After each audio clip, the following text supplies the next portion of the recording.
It's been 40 odd years since you took first ever ODI hat-trick. On this day, how do you remember that moment? That was my recognition because everybody knows that I am the first one. And every time when that occasion comes, every year comes, you know that. So it remember me and take me to the back how I did that. So it's always in my heart, in my mind. So I always appreciate myself as well. And look, the people are giving me the appreciate me in fact. So though it has been 40 years and I still remember that one, and I took 3 wickets and I remember that. You were playing against the great Australian team who were on top-notch form at that time. So what was in your mind, young mind, going into that game? It was an interesting story because originally I was not in the team. Lately I was included because Imran Khan was withdraw himself, though he was a captain, because of some heat and what was his mind. And I was included in that team lately. So it was a surprise for me that I'm lately included. Before that I had played one one-day match against Sri Lanka. And I was in the tour of England in 1982, and then they came back, Australia came to Pakistan. So I have played one-day matches, but you get a suddenly chance to, it is a surprise for me. And Hyderabad, always a good ground for me, and when we play first class cricket there, I always perform. So when you get chance, luckily, so you try to do your best. Even then, you always try to do your best. But the situation created, the circumstances was good for me because at that time the only 40 overs match was played in one-day cricket. And I did my first spell with a new ball and it was good. And then they were chasing and they were short of the target. So it was a good opportunity when the player takes chance, you have a chance to get wickets. So in that match I took 4 wickets. Before the hat-trick I took the wicket of the Allen border. And then that was happening in the second spell. And then Rodney Marsh was trying to hit me on the air, but ball was moving there because of the old ball and some wind are coming from opposite end. So it's helped me to move the swing, move the ball. And when ball is moving, always difficult for the batsman to play. So I got first wicket of the Rodney Marsh, and then Bruce Yardley is an all-rounder of spinner and the batsman. He came for the batting and he was trying to drive me and he got behind. It was the outswinger and the same ball was for the Rodney Marsh because he's a left-hander, came in, and for the right-hander, Bruce Yardley is also leaving the batsman and he tried to hit me on the cover and he got out and caught back. And the last wicket when the Jeff Lawson came, it was always very interesting and the bowler give the 100% efforts to get a third wicket, but it's not guaranteed. You have to try your best and pitch the ball in the right direction and the right area. So he was a talented Jeff Lawson, and I pitched the ball offside the stump, it came in.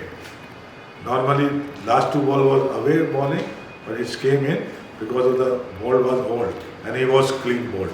So it's very, very exciting for me that time, and I always remember that hat-trick even though it has been 40 years. So it's been 40 years that you've started fast bowling. So what are the changes you see in current fast bowlers and the fast bowlers of your time? Yeah, a lot of changes. Cricket has changed totally. The modern day cricket is different in terms of the financial aspect and the fitness is totally a change, and the tactically is also been changed. So it's totally different. But in our days, we mostly rely on the skills, either batting, bowling, fielding. Fielding was not that much considered at that time. Now is an integral part of a player. If he is not a good fielder, he will be missed many matches because of that fielding. But at that time, it was not that so. So batting, bowling skill was considered, but now you have to be a good in all 5 areas, like technically, tactically, physically, mentally, and lifestyle. And being a use of technology, you have a more opportunity to develop yourself better and better. But at that time, you only we get some tips from the seniors and not that much technology available. So nowadays, cricket has only become a science and art, and also the fitness is play more important role in cricket. So it's no comparison, but I believe that there should be the stats. I'm talking about the stat. There should be a before the technical era, technology era, and the after technology era should be separate. Maybe from 2000 before there should be some separate stats that should be before technical era, and 2000 after there should be a difference. So though those are not compared with each other, because lot of opportunities available at that time, this time, but that was not available that time because of the technology. So these are two different areas, but in every area, when you play game, any game, you enjoy that game and you do according to that time cricket. So you don't consider, but now the cricket has changed totally, and it's a good sign for the cricket, and especially in the financial area when the leagues are the part of the cricket. So we see you are starting a summer camp here in Texas, Houston. So can you take us after their playing career? Where have you been involved in coaching or let's say instruction as an instructor? So can you take us through the journey until now? Yeah, when I stopped playing cricket in 1988, and we decided, I decided to coach the players, young players. But because I was not trained, and I thought at one time that you can't teach without getting training. This is my belief, and somebody invited me to say something about the young children. I can't explain them. But when I got training from England, I did my level 1, level 2, level 3 from England, and tutor level 1 from England. And I established my cricket academy in Pakistan. So you have to be, if you want to be a coach, you have to be a training, you have to take training. That I did, and I believe that when you train, you can coach better. And by playing cricket experience at international level, that is a plus point for a coach. But only playing cricket, you cannot say I am a coach. You have to be trained, and different levels of the training is level 1, 2, 3. So I did my level 1, 2, 3 and total level 1. Then I did my level 2 from Australia as well. And finally Pakistan Cricket Board organized level 3 and level 4. That I did from Pakistan. So training is must for the coaches, but every individual is different, Only the certificate is not enough. You have to be competent, and understanding of the game is totally vary person to person. But what I believe that the training for the coaching is must. Not only playing cricket at the top level is enough. So we heard that you applied for the Nepal's coaching position back in 2020s. So can you share your experience? Why did you apply, and how much do you know about Nepalese cricket? Yeah, I was in America at that time, and I was looking some coaching assignment as a head coach. So and one of the reasons was to be here in America, because this American cricket is growing fast and is going to be an international hub. So whenever I got the opportunity to apply, I did apply. And when I saw that the Nepal cricket is looking for a head coach in the team, because I know the Nepal team somehow, because when I was the head coach of the Maldives team, and I played against, my team is played against Nepal team. At that time it was a young team and very good team of Nepal. So I always be a part of the team when I'm playing. I'm not playing a top team, because I believe that the team which are not have a great player, they perform, but I play underdogs and always perform. And when I was a coach of custom cricket team, that was the underdog teams, and we always perform well. So my philosophy of coaching is totally different. So I like to be a coach on the smaller teams in terms of the player wise or in terms of the country wise. So it's attract me to apply for the Nepal head coach because I know the talent is there because I have seen them playing. And it was a good experience because they shortlisted me and interviewed me for the final selection. Though at that time they selected for what is his name? Jeff Watmore. Jeff Watmore, because he has a lot of big credential in his career. So I don't mind because they selected me better than me. So some other time if I got a chance, I will apply again. Even Nepal or even everywhere I see that can suit me. So you've seen 5 teams on this league to play in this last 2 weeks. So where do you rate Nepal as a team? Can they make it to the World Cup qualifier, or how do you see them? What I have seen, the standard of the all 5 teams is more or less similar. But the match day performances count. In terms of the player and planning and the standard of the players and the fitness, it's likely I feel the same. But some individual players are different one. Like Nepal, it has a right arm batsman, Sandeep, what we call him, and 1 or 2 batsmen are good. Similarly, other team, but the performances of the Nepal team, I think, in all this group is better, and they can be considered in the top 3 teams in this group.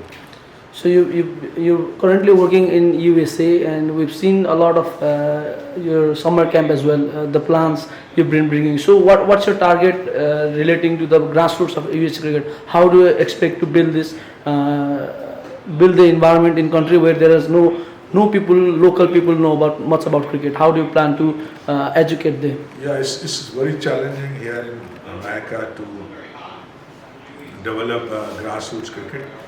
So this is the Musa Cricket, the best stadium in, I say, Texas, because it's a second international venue of USA.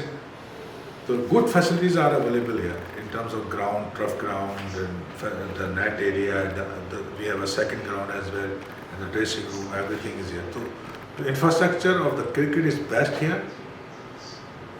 The challenge is to get some young kids to come and join the summer camp and develop them. So this is the challenge. The people are around not that much interested in cricket. Slowly it's growing. So that was my challenge, to bring the young kid here and develop in a proper and scientific way, because we here use the technology for the development of players, like video analysis, like we have radar to gauge the bowling speed, everything, and we will have we will live streaming of some of the coaching session, so that attract for the young children. So my aim is to develop cricket at the grassroots level, and these are the best facilities to organize a cricket camp or coaching camp or academy. So let's see, it's still a bit challenging, but my objective is to produce a quality player at a young level, and we will support the US cricket ultimately, but the Southwest zone is the zone where I am living, so I support the Southwest zone first by producing a quality young player. And every country which developing, they need to be a grassroots cricket, which is lacking here in America. But anyhow, that is my objective, to develop young cricketer as a quality. That I have expertise and I have experience, and I have done a lot of in Pakistan, national player, and the women's as well. So I'm focusing on both women's and the youth. So my aim is to develop youth and women's youth to a quality player, not just a player, but a quality player. And that I can help here in India, because I have all the facilities to develop a quality player. But what we are lacking here, the numbers. How do you see Nepali fast bowlers playing over here? Yeah, he has taken 5 wickets all in the previous matches. Karan KC? He's very good in their capacity. He's very good bowler because he's very consistent, and especially when tapped overs, he's doing well. So he can be utilized. If the conditions are good, he can be very effective. But here in the Musa Stadium, not that much good condition for the fast bowler. Even then, he has performed and he has bowled very well.